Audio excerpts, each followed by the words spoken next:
first time recording vocals, what are must do's and don'ts? Something that'll really help you when you're recording vocals is just to know the tempo and the key before you start. And that sounds real stupid and real easy, but a lot of people get nervous, drop something in, start recording, and they don't realize for a couple seconds that you didn't set the right tempo, and then all of a sudden none of your stems can loop. You can't copy and paste things the same way. You have to reset your whole session. It becomes a real... So try to make sure you know the tempo of everything before you start, and then figure out the key.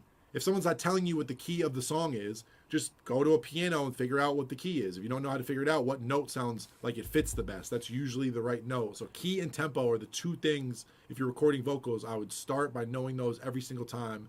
And another thing, another must with recording vocals is get your latency to the smallest amount you possibly can. I don't know what program you use, but things that can increase your latency are like your buffer size. If you're using a lot of plugins that take a lot of weight from your CPU, try to use the simplest plugins you can that sound good for while you're recording.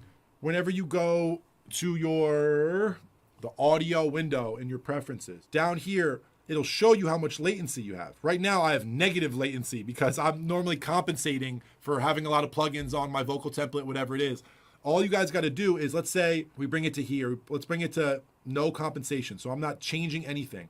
There's about 3 milliseconds of latency on my computer right now as it is.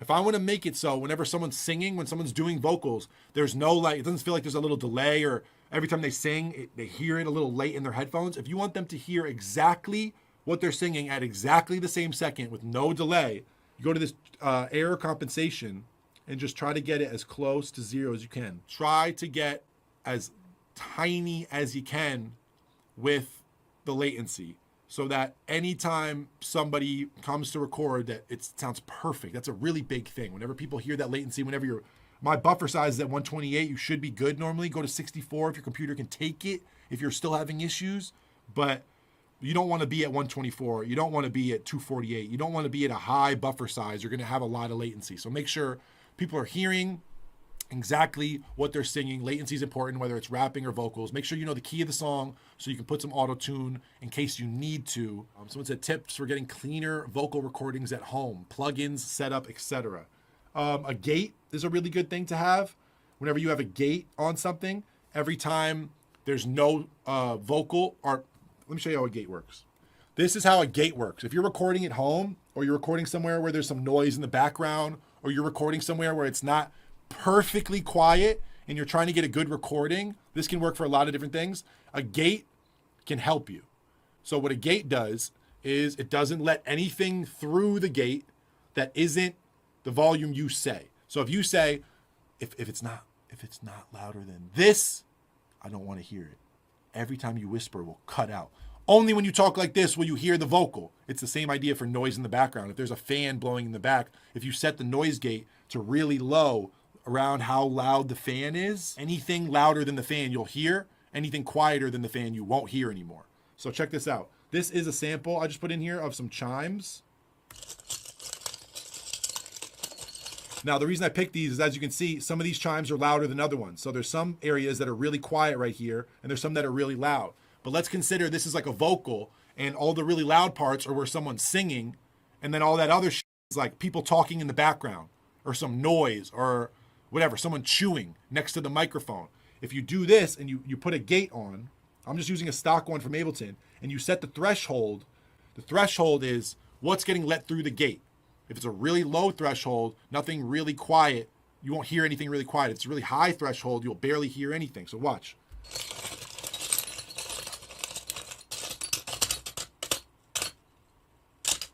Now we're only going to hear the loudest moments. You could set it even more extreme.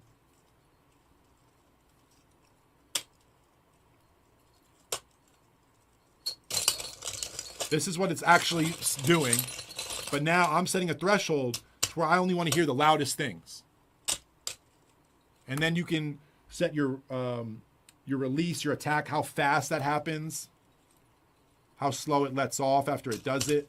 And you can make it a little more smooth so it doesn't feel like that. It doesn't feel like you're cutting off the beginning of something or the end of something. This is just a good tool to get rid of a little bit of noise. So for me, I usually have a gate whenever I'm recording somewhere that's a little noisy, that's like set to like -40. Because mostly that's like the AC, a little bit of room noise, a little bit of background rustling and stuff. -40 decibels, -43 decibels, that covers a lot of the air and a lot of the and then just my vocals coming through, really low. But a gate is a really good way to get cleaner recordings. Another thing I'll tell you is something you've probably seen me do if you've ever seen a vocal that I've recorded or I've ever shown you guys a vocal while I'm recording it or whatever, is chop out everything that's not a vocal. With the ad-libs, with the main track, if you're recording somewhere that's not perfect, make sure you don't cut off the front of a word or the end of a word or cut off something that's important, but chop out all of the time that's not something that's important information. So anything that's not someone singing, chop out the audio. If there's space in between, chop it out. Don't chop out too many of their breaths. Don't chop off the front of words. Don't cut things too short. But let's say like you recorded, so you started recording right here, and then someone said, do. Stop recording. Cut everything else except this. Cut all that audio, all that space. You don't need any of that. Just literally just save only the vocals. And then your gate, all the plugins, everything else you're doing will be even more effective. Because let's say you're putting compression or you're putting something to make your vocal louder, but you didn't cut all that dead space. All that time where there's just dead space, you're compressing that room noise. You're compressing that background noise. All the shit that's not the person singing is getting way louder. And now for some reason your vocal feels muddy.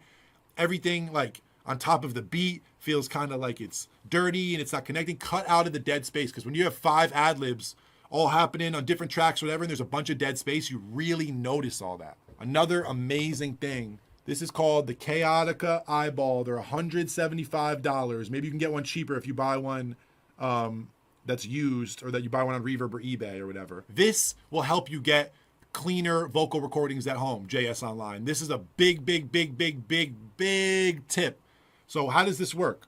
You put the microphone inside of the eyeball. You sing into the blue part of the eyeball. You see right here how the microphone is inside of there? It creates a tunnel. So once your voice goes into the eyeball, it's only hearing what's inside of the eyeball. It's not hearing anything outside of the eyeball in the room. It's like a tiny booth. Someone saw this in the Kanye doc. You'll see this used all the time when people are recording like in a car, somewhere like that's a makeshift studio, somewhere where they're recording in not a perfect setting.